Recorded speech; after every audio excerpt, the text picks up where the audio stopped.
In today's video, I've got 20 amazing and mostly free art workspace hacks for you. Welcome back to my channel. If you are new here, my name is Michelle, and on this channel we do all things watercolor as well as drawing tutorials, mixed media, even a little bit of business and motivation for artists too. Please do consider subscribing, it's completely free. I make at least one free video a week here on YouTube. And if you'd like extra content all around colour mixing or just to support the channel, click the join button below to find out more. Now this has been one of my most asked for videos. I'm going to share 20 hacks for you that are going to make your art workspace just work a little better for you.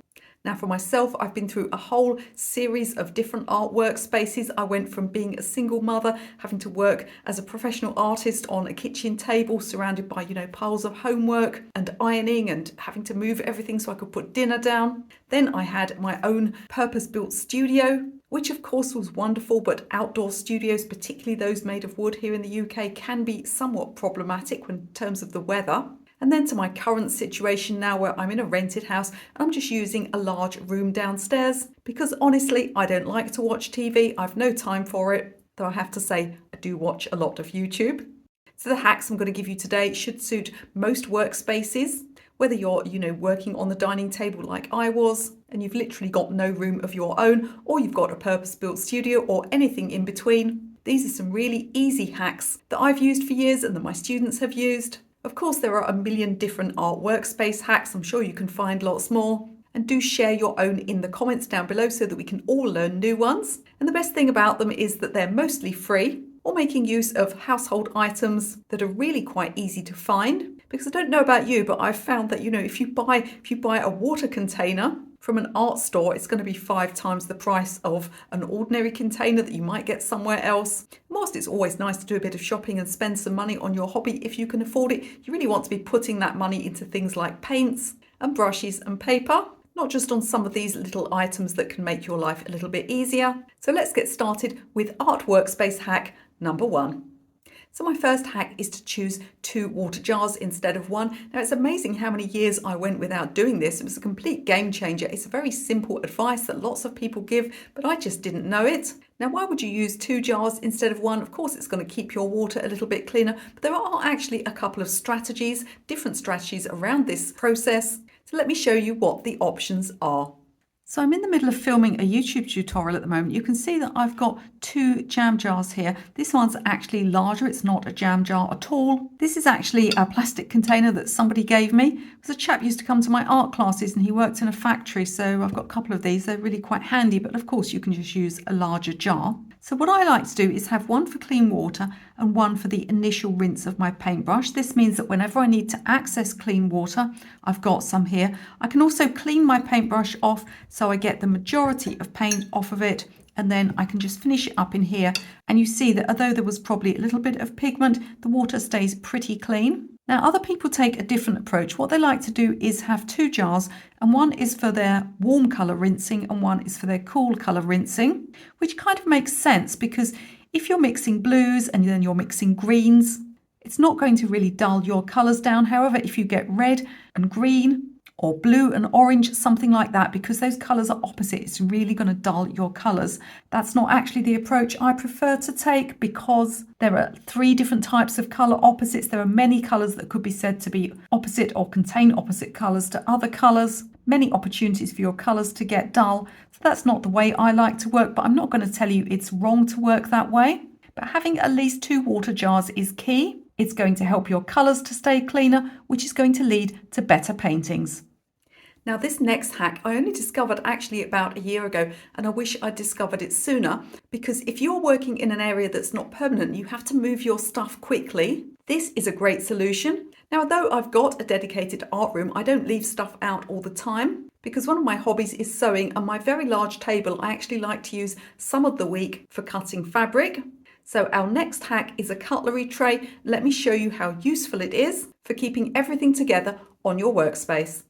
So here I have a cutlery tray, and the funny thing about this is I don't know where it came from. So it's a really weird story. I was visiting my ex. We had lived together for over a decade and we were still very good friends.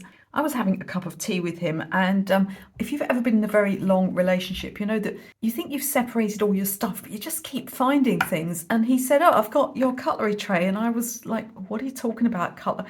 I didn't buy a cutlery tray." And he comes out with this cutlery tray, and I'm like, "Well, it's not mine," and he's like, "Well, it's not mine." And so he said, "Look, I'm going to throw it out. You know, if you want it, take it." And I looked at it, and being a sort of organised person, I thought, oh, I'll probably find use for that, you know, put it in a drawer, put makeup in it or something. I took it home, and it was only later that week that I realised it was fantastic for storing the art stuff from my current project.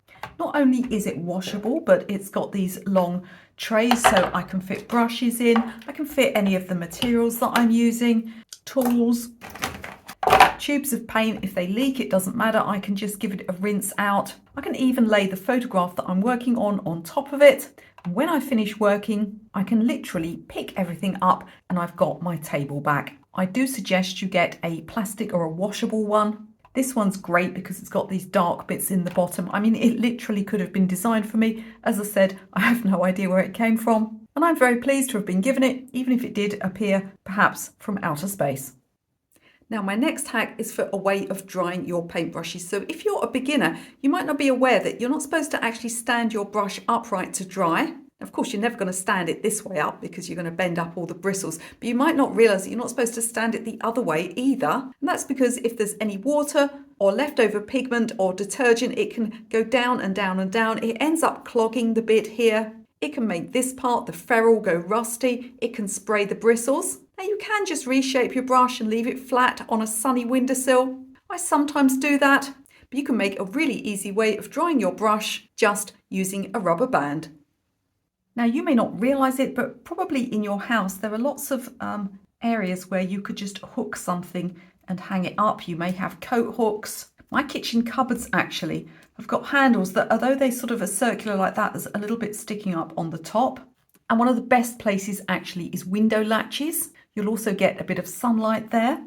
Obviously don't do that if you're in blistering heat. What you can do is make a little loop like this, and then you can just attach this to your paintbrush like so, and then you can hang it up anywhere in your house to dry. Don't forget to reshape the ends first of all. So if you have a pointed brush like this one, this is quite an old brush, but I can still shape it back into a point. Of course, if you have a flat brush, you'll want to shape it flat, and then you're just going to hang this up anywhere in your house to dry. Over the years, I've tried many different ways of storing my paints, and I mostly have loose tube paints so they can get in a real muddle. This next Workspace hack I actually stole from when I was teaching in an art shop locally. That shop actually closed down with COVID, unfortunately, and never reopened. But they had a great way of storing their paints. It's always worked for me. It's expandable if you grow more. I'm talking about them as if they're plants. And all you need are a few old takeaway boxes. Oh no, she's telling me to buy more paints and have takeaways. How terrible. Let's see how they're used. So these are takeaway boxes. A lot of the takeaways in the UK use these plastic boxes. They're not very environmentally friendly. So if I do get hold of them, or sometimes I might have a friend, because I don't get many takeaways, but I might have a friend who gets takeaway boxes. I'll ask them to save them for me. And I use them for all sorts of things. I actually use them to freeze meals for myself in the freezer, but I also use them to store paints. Now you can see I've got labels on them because I've got a label machine. You could start out just by categorizing with primary colors, secondary colors, a few for neutrals, but then you can break them down further. For instance, when I started putting my paints into boxes, I probably only had one that was for yellows, but as time moved on, I found that I needed to separate those further because they no longer fit in the boxes. So I've now got cool yellows. Here I've got oranges and warm yellows. I've actually got another one that's for things like quinacridone gold, so that's for golds and transparent yellows.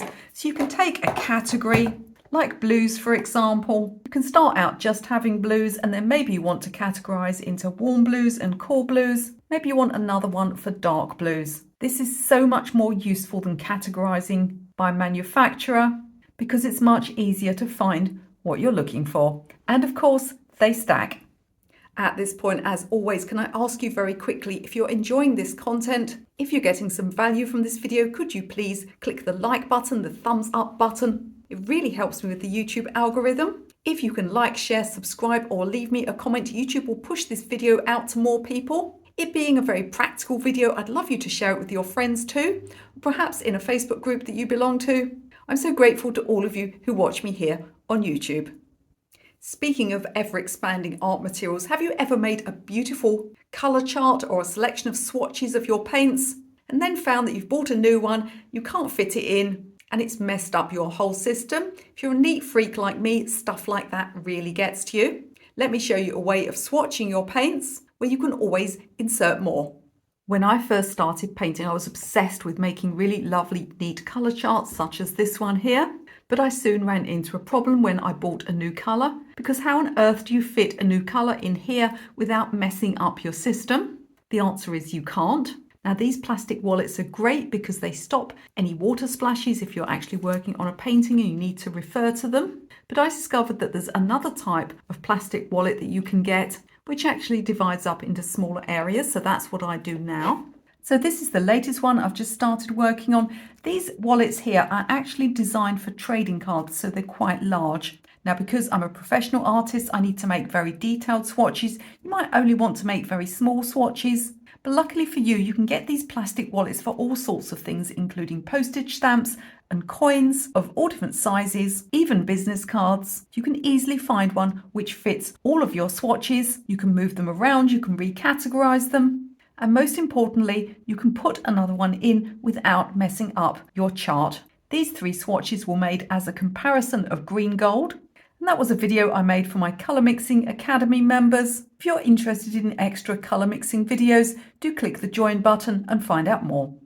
When trying to do a large flat wash, many people make the mistake of not mixing enough paint. And it's hardly surprising because palettes really don't have enough room in those tiny little wells. Even the larger ones with large wells, they can be very messy, they're very shallow, it's easy to spill the paint. Let me show you some of the easily available household containers that enable you to mix a flat wash much more effectively. So we're back to takeaways again, or more likely pots of hummus. These little pots are lightweight and they're a great way of making a nice puddle of paint that's not going to spill out of your palette. This one here has even got a little lid, so I can save my colour for the next day if I want to. Now, even the neatest of us get in a big old mess when we're actually working and in the midst of creating art. Do you find that you end up surrounded by little scraps of paper, wet pieces of tissue, scraps of cling film, paint labels, absolutely anything? It all ends up cluttering your table. What you need is a tabletop bin. There are several types available. Let me show you the one that I find the best for actually working on art. They're so incredibly cheap and it's going to keep your work area much tidier and make cleanup much easier. So here are 2 of the tabletop bins I own. This one here is actually one that I use when I'm sewing. So it's got a tip lid. The lid actually comes off for cleaning and I can put all my fabric scraps and cotton threads in there. I find it really useful. I can have the lid open when I'm working and then close it when I've finished so that Mr. Gimlet does not get his paws in there and hook out any needles or anything that might be bad for him. However, this is not a very good sort of bin for using for painting. The lid is fiddly. It's white, so it's likely to stain. And so I have this one here. Now let's talk about the word bin, because in the UK, the word bin is short for dustbin. It's a receptacle for rubbish. So when I'm watching US storage videos, and being a neat freak, I love all that sort of thing, I hear them use the word bin, and it's very amusing to me because sometimes they're using a storage container. Now this one here actually could be a storage container, or it could be a tabletop bin. It's coloured, it's made of rubber rather than plastic. I can chuck all of those soggy little bits of paper tissue or cling film or salt granules or anything at all in it while I'm working. After a few days it quickly gets full and then I can just tip it out and give it a rinse in some warm soapy water and it's ready to go again. When working on watercolours, you need to dry your brush quite frequently in order to control water levels. If you're interested in that, I'll link some videos down below that are going to help to explain how you do that. So you're going to need either paper towel or rags. Now, paper towel or kitchen paper, as we like to call it in the UK, can be very expensive. Not always great for the environment either. Let me show you a cheap alternative. So here I've got some old t-shirts that I have cut up. At least this one's an old t-shirt. This one actually may have been a remnant from my sewing room. Now, when I started learning to paint and draw, I actually joined a print workshop and I learned traditional printmaking. And for quite a few years, I was very into traditional printmaking. Wish I had time to do more of it now. And if you've ever done printmaking, you'll know that there's a lot of cleanup, particularly of oil-based inks, and they're very tough to get off of the work surface, which is always a sheet of glass. And the print workshop was always getting through so many rags. And we used to get donations from local people and local businesses. And we were very grateful for them. But the one thing that we noticed was that if we ever got given any polyester or any polycotton, it simply didn't absorb very well. So if you are keeping rags to wipe your paintbrush on, or to clean up with, you always want to look for natural fibres. They don't have to be stretch fabric like this. You can use things like linen, although you'll find it more absorbent if it's been washed well first. Now, when you're painting, especially with watercolours, as opposed to something like acrylics where you've got stiffer brushes that will stand up to a bit of abuse, when you've got watercolour brushes with those soft bristles, it's not a good idea to stand them in the water for any length of time, which means you need to lay them on your tabletop. Now, of course, that can be messy. I mean, you can put newspaper down. But this next hack is going to give you a cheap way of keeping your brushes just off the tabletop so you can rest them in between painting. I've seen people use all sorts of things to keep their brush off the tabletop and stop everything getting in a mess. I've even seen people use ashtrays. My favourite is a chopstick holder like this one. It makes the perfect brush rest. I got these wooden ones on Amazon and I got them, I think, in a pack of 10. So there's plenty to use for when I'm eating my Asian food, and also a couple left over to keep by my painting table. Now, when I started working on YouTube, I mostly had plastic palettes. They do tend to stain. It doesn't look good on camera. And you may have noticed that when you mix, the paint tends to bead up a lot more. Ceramic palettes are just so much more beautiful to work with, but they can be very expensive. And of course, if you break them, then you've lost all that money. Let me show you some cheaper alternatives. So I have a bit of an obsession for white dishes at the moment. I'm always on the lookout for them. This large one at the base here is actually to be found in IKEA at the moment. It's in the kitchen section, so it's for dips and things like that. These large flat dishes are also from kitchenware shops. This little one here is a butter dish. I found this one actually to be a little bit small for mixing colours, but what I used it for was I had a tube of paint which split once, and I managed to tip the whole tube of paint, which was cerulean blue, into one of these and let it dry. I had a lovely pan full of paint that I could continue to use. These ones were also in IKEA. They're great for mixing deep washes. They would have been a bit pricey, but luckily I found these two in the rejects section by the tills. I don't know why they were rejected. There's nothing wrong with them. I can only imagine that perhaps they were something like a pack of 4 and 2 of them had broken. Perhaps my favourite at the moment for making washes are these little square ones. They're such a beautiful shape. I actually found 4 of these in a local charity shop. That's a thrift store if you're in the US. So it's always worth keeping your eyes open in second-hand shops, hardware stores, kitchenware stores, and places that sell crockery seconds. Earlier on, we used a cutlery tray to help keep our workspace tidy. Let me show you another kitchen item that's going to help you to keep paint off of the surface of your table. It's going to stop things from staining. It's not porous like newspaper. And again, it's going to make cleanup so much easier. So I hope you can see it on camera, but this is a surface protector from the kitchen. At least it used to live in my kitchen. It had those little feet on the sides to stop it scratching the surface. I used to keep it under the kettle, and I was clearing out one day because I hate clutter, and I looked at it and I just thought, what are you even for? I don't use you for anything. The feet had fallen off. I was about to throw it out, and then I thought to myself, what a fabulous thing to keep on my work surface, because even with things like brush holders, you still got lots of splashes. This makes a great little surface for resting your paints on whilst you're working. Now, watercolour paint can often be lifted off of the paper surface. Of course, it depends what pigments you've used. The staining watercolours will lift off much less easily. There are specialist sponges and brushes that are sold for this very purpose. But for me, nothing works as well as this cheap household item. Let me show you what it is. I've tried literally every tool for lifting paint over the years, but I always come back to my favourite. And that's cotton wool pads like these, sold for removing makeup or cleansing the face. They need to be barely wet, so not very wet at all. And then you can use them to lift out dried paint.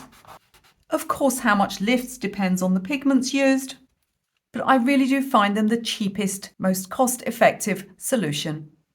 Now, I still find that one of the most convenient and easy way to store things like pencils and brushes and tools is in upright containers. But if you go to the art store, these things are going to cost you a lot of money. Luckily, there are lots of cheap alternatives. Let me show you some of the ones that I use. Now this video is not sponsored by IKEA, but looking at the stuff I'm showing you, it probably should be. Here are a selection of pots and vases that I keep my pencils and paintbrushes in. This one is a container from maybe the kitchen or the bathroom section of IKEA. This is one of those pots with the sort of the handle on the side. I think you can hang them on a wall rack, but it's equally good just freestanding. This one here is actually a small vase. I've used many vases over the years to store things in. They're very aesthetically pleasing. This one I think is probably something like a toothbrush holder. And this one I think was actually in the office section. I think it was actually sold for storing office equipment in. All of these pots are incredibly useful and a lot cheaper than anything you'll buy in an art store. Now I love working in ink and watercolor, but the jars that inks come in can be easily knocked over. Ink is very staining. And dipping something like a dip pen or a brush into a jar of ink, you really can't see how much ink you're getting. It's a recipe for disaster. So I like to decant my ink into small ink wells. I say ink wells, but actually I'm using some very easily found household items. Let me walk you through them. You'll be pleased to know this container does not come from IKEA. I can't remember where it comes from. I've got a feeling it was actually part of an old table where I got rid of the table and kept this container. It's got these weird kind of, I won't tip it up, it's just going to fall over. It's got a couple of weird holes on the side. Anyway, I keep my ink and pens in here. I'm looking at it thinking it needs a good old clear out. The reason I've got so many dip pens is I used to keep extra for students, and I've been sent lots of ink samples recently. But let's talk about ink wells. So this one here, why is it so dirty? I don't know. This one here was actually one of those miniature jam pots. I'm going to move this actually out the way so you can see a bit better. This is one of those little miniature jam pots that you get from hotels. Are you supposed to take those home? Moving on quickly. This one I think was possibly some kind of lip gloss, or it may have been a food sample again. This one here is actually a tea light holder. But my favourite are these tiny ones here, and these were actually some tiny little pots of loose Barry M makeup powder. Back in the day when I could get away with wearing pink sparkly eyeshadow. One of my favourite inks is this FW ink. It comes with a built-in pipette, so I can just decant the ink into one of these little wells, or I can use a pipette like this one. And the good thing is that because the ink stays in a very small place, it's easy to use the pipette to remove the ink again and place it back in the bottle so you don't waste any. I also actually like to work right close to where I'm inking, so I'll hold this little pot right next to where I'm inking like this, because the more you have to lift the ink across your work, the more chance there is of it dripping. Tiny glass jars like these are to be found everywhere. Most of them cost me nothing at all, and they're all fantastic inkwells. Now, painting watercolours, because of gravity and paint that drips and the extra fluidity that you have with watercolours, can mean that an easel is not the best option. Working completely flat can be difficult for some people though, and sometimes you just need to tip your drawing board up a little bit. Here's a simple hack. So ring binders like this one aren't only good for storing paint swatches. If you close them up, they actually give you the perfect slant for putting a drawing board on. Now, they can be a little bit wobbly, but it's a great way of finding the exact angle you like to work at. You can always have one made from a wooden wedge later on.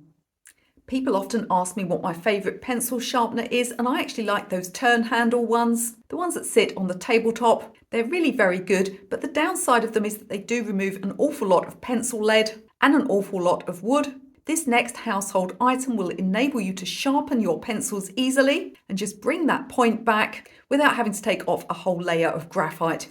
This is an item that I always keep handy in my workspace. So here's a piece of fine sandpaper from my garage, and I can get myself a nice point on a pencil.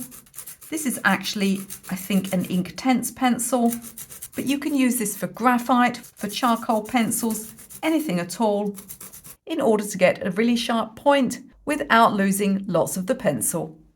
Now, because you need to work fairly flat with watercolour, it can be hard on the back, it can be hard on the neck. Let me show you the table that I've been using for many years. We actually built it out of wood that was left over from building my last studio. It's definitely sturdy enough to survive a nuclear war. If I ever hear those sirens, I'm just going to climb inside. This table is quite large, but you could make a smaller one. It's tall, which helps me with neck ache, which means I can work on a high stool or I can stand if I want to. and it also gives me storage inside, and we'll talk more about that later in the video. Before I worked on YouTube, I didn't know that the sort of video footage that you put over the top of someone speaking is known as B-roll. I'm going to drop some B-roll in now because if I start moving around the table while I'm filming, likely the audio will go horribly wrong. So I'm just going to walk around and do some B-roll footage and show you the table that I work at. So at one end I have a high stool. I'm not very big, so the table itself comes up to just below my chest when I'm working, certainly just above waist height. This means that I'm not having to lean too far forward as I would on a low table. It also gives me the option of standing. If I want to turn the board or stretch my legs or just reach the top of the board, as I said, I'm not very big. One side of the table is closed in. The other end of the table, I've got some hanging hooks. I've had various things stored under there over the years. At the moment, I think I've got one of those folding chairs that you use to paint on outdoors. I used to have a second stall for private students who used to come to my last studio and learn from me. It's not something I have time to do anymore, one-on-one tuition. Around the other side of the table, I have a huge storage area. So I have things like rulers, some of those double up as sewing equipment. I've got a large cavity in the middle where I store framed paintings. There's some equipment under there for filming, bags with lights in, things like that. There's an area up the other end where I have drawing boards. I sometimes keep stacker crates in there, those fold-up crates. I used to use those all the time for taking equipment out to tutorial venues and when I was teaching outdoors. The top is painted white. I not only use it for creating artwork and for filming. It has a rig set up on it at times holding my camera, but I also use it for sewing, and you'll probably see in the video a few sewing projects on top. I tend to use the table for artwork and filming during the week and clean it off to use for cutting fabric at the weekends. Now, although it's not the case everywhere in the world, if you live somewhere that's very built up, a city or something like that, you're pretty much always going to find that buying loose sheets of paper is far, far cheaper than buying a pad of paper. Pads of watercolor paper, the price can be inflated 3, even 4 times what you'll pay for loose sheets of paper. I like to buy the full-size watercolor sheets, then I cut down pieces for whatever size I want to stretch onto board. I always end up with some sort of scraps left over, but actually those are one of my most important art materials. Let me show you what I do with them. In one corner of my studio, I have a little cabinet with drawers in. We're absolutely not going to mention IKEA again. They have had enough free publicity from me. And in this particular drawer, I keep loads of scraps, mostly of watercolor paper. There's probably a few of cartridge paper in there as well. Basically, anytime I've done a YouTube tutorial, there's a little bit of spare paper on the side, or anytime I'm stretching paper. If there's any scraps of clean paper, I will keep that out. I used to start my art classes by first walking around the classroom and dropping 2 or 3 of these little bits of paper in front of students. New students used to look at me quite quizzically, like, what's she doing? But scraps like these are great. You can test out any technique on them. See, I had this carefully planned and I thought this was an Inktense pencil, but now I look at it, it's a pastel pencil. Let's try it anyway and see what happens. Well, I wasn't expecting that, which is the whole point of trying things out. Now, on this channel, I'm always telling people they should stretch their watercolor paper, they should prepare their drawing boards. And no doubt someone who's got a big acrylics channel on YouTube will also be telling you to prepare your canvas with certain coatings. But goodness, it can take some time. Let me show you how I use some of that large storage that I've got under my table to prepare lots of boards in advance. So let's do some more B-roll footage, shall we? And I'll show you the area where I keep my prepared boards of stretched paper. And I'm already realizing that actually all of those boards are going to be pretty much empty because it's ages since I've stretched some paper and I really need to get on with it. There's nothing more satisfying than stretching 10 or 15 boards of beautiful clean paper, letting them all dry flat overnight and then stacking them under my table so they're easily ready to go. Paper stretching is really fast anyway, and doing a big batch of them only makes it faster. You don't need expensive drawing boards. You can use old pieces of ply, MDF. Here in the UK, we can go to a DIY store and get these cut very cheaply indeed. But I've also made drawing boards from old wardrobes that I was pulling out of a bedroom and just scraps of wood that people were throwing away. Whether you're working on canvas or stretched paper, if you need to prepare your surfaces, do several of them in advance. You don't have to have as many as me. But even 3 or 4 is just really satisfying to have, and you don't have to interrupt your artistic thought processes, you can just grab a board and get started. Now, we learned earlier how to store our brushes bristle end down in order to dry them, but what about cleaning them? A dedicated texture pad for cleaning your brushes can be useful. They're also very expensive. My next hack comes straight out of the bathroom. So in order to thoroughly clean a brush once you've rinsed it off, you need something with a textured surface. Now, in some previous videos, I've used a rubber glove. Some of them have got like a grid pattern on, so you can get your rubber glove and agitate the brush with the cleaner in the palm of your hand. But also a little soap dish like this is great. Some of them have ridges on. This one has little bumps. I think it's perfect for brush cleaning. So I'm going to get a little bit of water, and what I'm going to do is I've got some brush cleaner here. Now, please don't ask me what brand this is because one of my lovely subscribers handmade it and sent it to me, but other brands are available. To be honest, a lot of the time I just use a liquid hand soap. It works perfectly well. So you're going to rinse your brush and pick up some soap. If you're using liquid soap, then I would put it directly into the dish, and you can just use these little bumps to agitate like this. Obviously, I'm doing this here so that you can see it, but I would be doing this over the sink normally and doing the final rinse of the brush under a running cold tap. And then just going to clean my brush, and then I'll dry it off and reshape it into whatever shape it was before. And then it's all ready for drying.